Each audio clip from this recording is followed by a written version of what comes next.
Prepare yourself, guys. This is Chris with T3 Medias, and let's get started with today's big topic. Okay, so Black Panther is about to come out on download. I think it's on May the 8th and DVD on May 15th.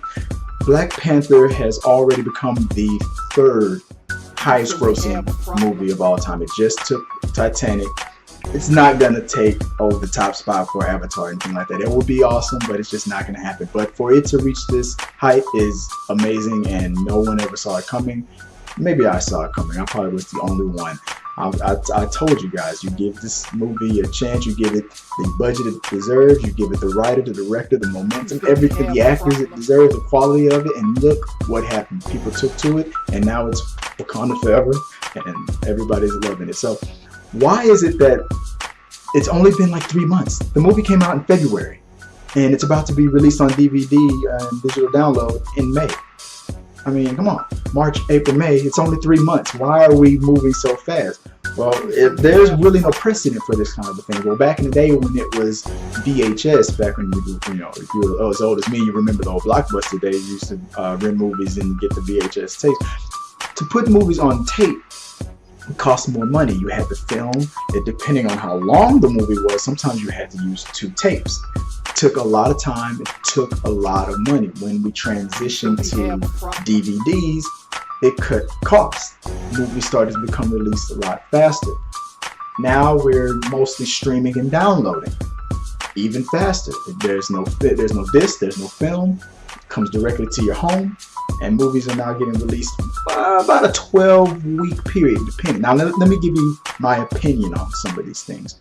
There are still some movies out there that will stretch about 6 months to about 8 months before it's released on DVD or available for download. Then there are some movies that you still will see that they will get a release like 3 months or a couple of weeks, or the next day, right?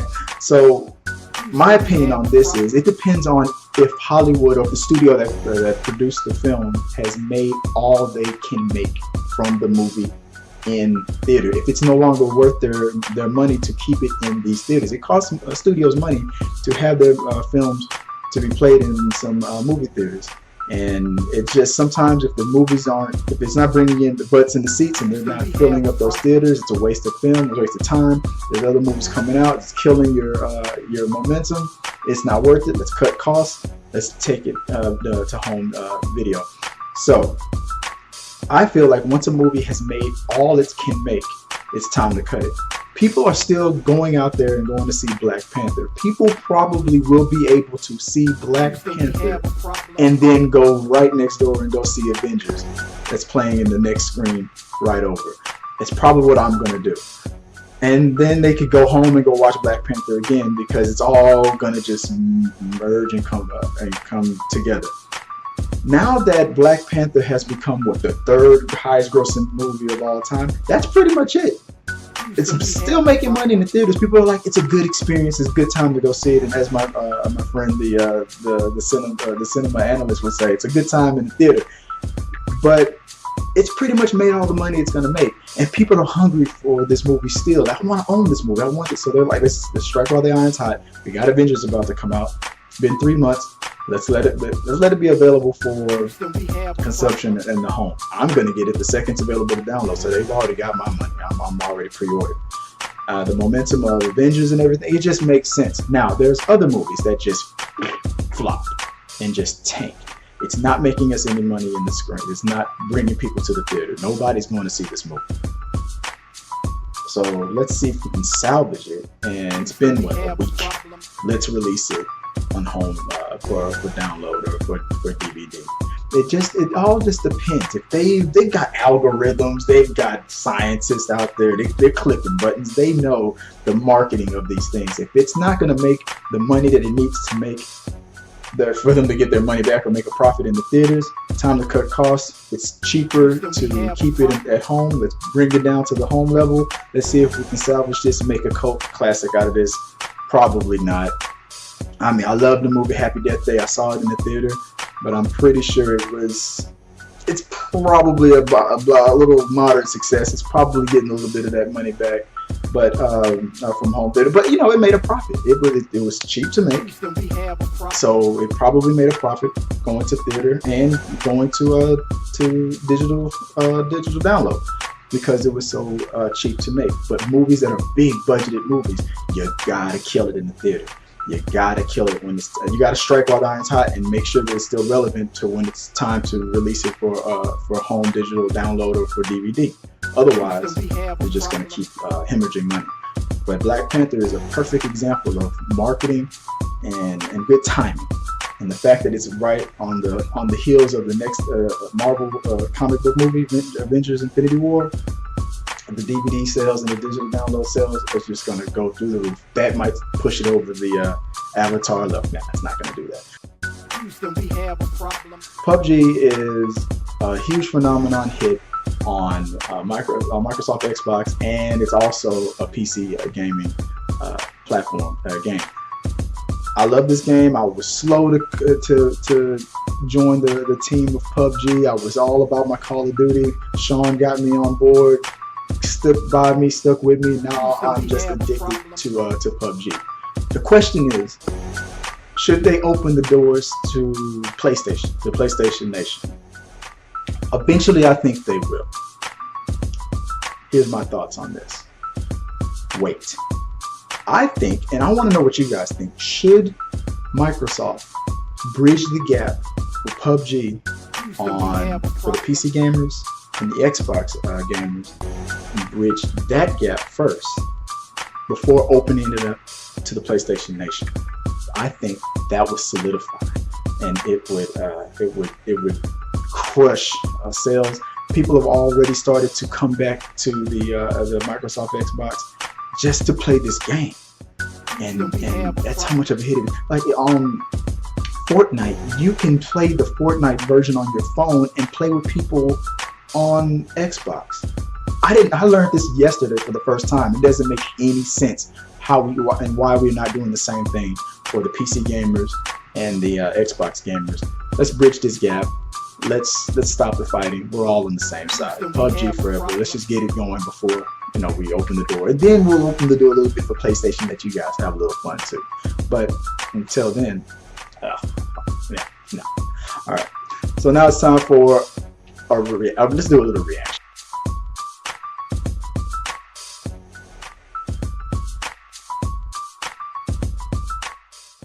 Houston, we have a problem.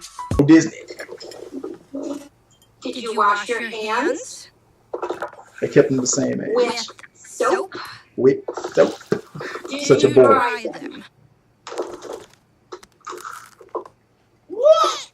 Is this all vegetables? What is all vegetables? He's a little older. So, are we going to talk about it? What? The elephant in the room. No. What elephant?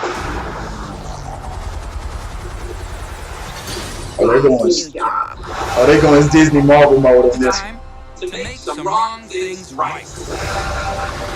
Help me bring supers back into the sunlight. We need to change people's perceptions about superheroes, and Elastigirl is our best play. Better than me? What was that supposed to mean? Whoa! I like Mom, good job! Bye, sweetie. I'll watch the kids, no problem.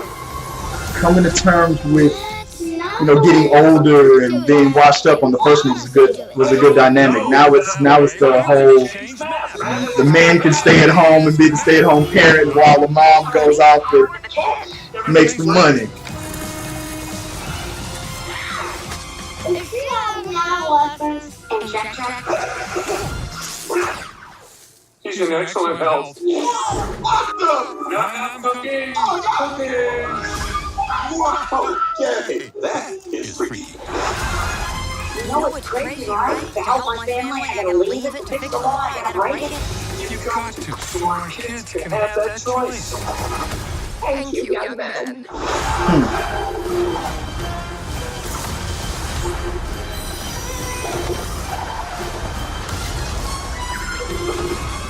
Combustion imminent? What does that mean? It means fire, Robert. No kick. Oh, there's your villain. suit up. It might get weird. I'll be there ASAP. Where you going, ASAP? You better be back ASAP.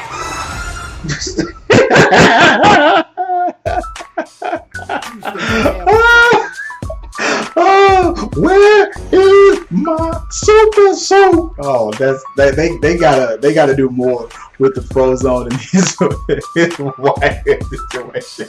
I'm about to leave. This is gonna be the whole spouse versus spouse kind of a thing. The first one was with dealing with getting old and you're washed up and you can get your glory days back kind of a thing. Now it's going to be about the, it's the Me Too movement is happening. So that's going to be good. So, okay, that's it. That's all I'm going to watch as far as Incredibles. It already looks incredible. This sequel should have came out years ago.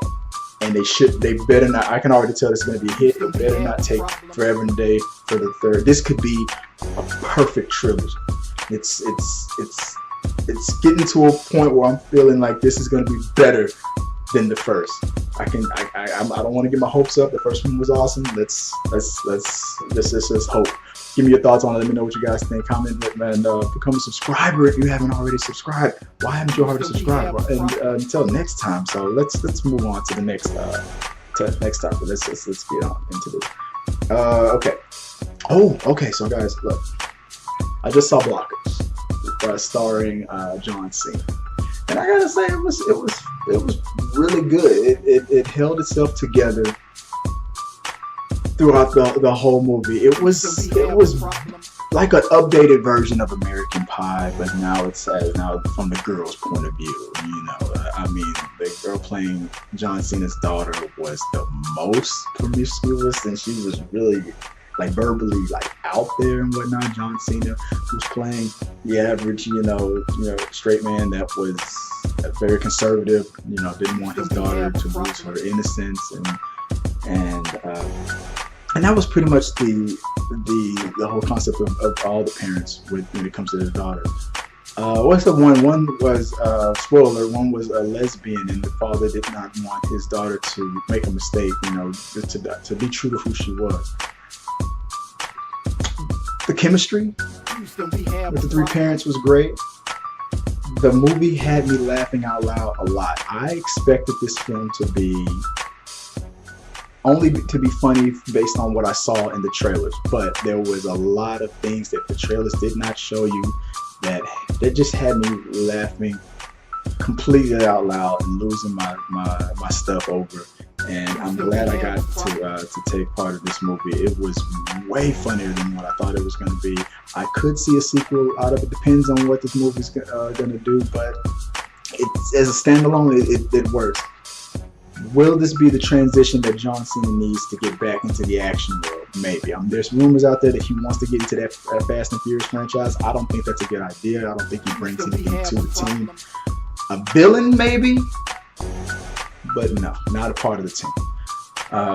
Only The Rock is franchise Viagra. But John, you are a proven funny guy. You should stick with this and just let's see you do more of this. And I'll be honest, John Cena, you were the best part of the movie, in my opinion. I think you were the funniest thing, or the funniest element in this movie. Everybody around you was funny. Everybody did their part, and the whole movie came together perfectly. But if I was to say that one actor stood up higher than the rest, it would be John Cena. So check out Blockers. You will have a good time. You will bust a gut laughing. It's an awesome movie, and you won't be disappointed. So that being out the way, let's just move on. Let's go to the. So I got a long message from a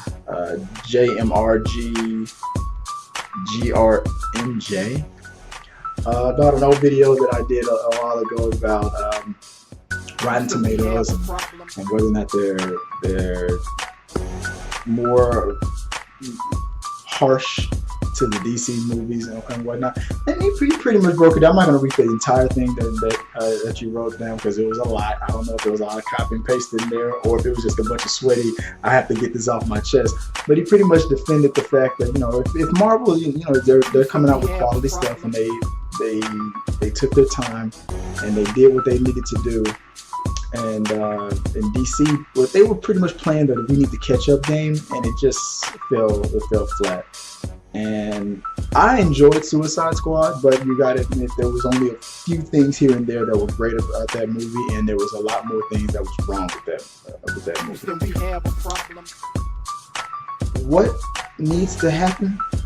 And I responded to your message about it. I agree with the majority of what you wrote. I'm going to be honest, I skimmed through it because usually when a person just monologues like that, I'm not going to read the whole thing. But I do appreciate comments if you want to have a debate. If you totally disagree with what I'm saying about some of these things.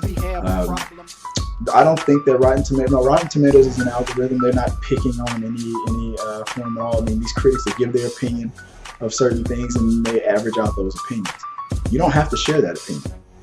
And this man, obviously, he's a fan of comic book movies. He wants to, I can tell you want to see good quality stuff. You don't want to go to a DC movie and go like, this is gonna suck. I know it's gonna suck, and I'm gonna pay to see it suck. So I know you're not like that. DC has kind of dropped the ball a little bit on some of these things, and they got a lot of explaining of it. So what needs to happen? I don't know. Do they need to reboot the whole thing? Yes and no. I hope not. They can still salvage it. Give Ben Affleck whatever the hell he wants. That's my opinion on it. Let's get these Batman movies come out, because to have the best Batman, in my opinion, that we've ever had and not have a Batman movie is a damn shame. So guys, if you want to send your comments, send your questions, send your concerns, put it in the box. Hit that like button, become a subscriber. We have already hit 1,900 subscribers already. I want to thank you guys out there for becoming a subscriber. We're almost at 2,000 subscribed. Hit us up on Instagram, hit us up on Twitter, Facebook, the whole shebang bang. And until next time, guys.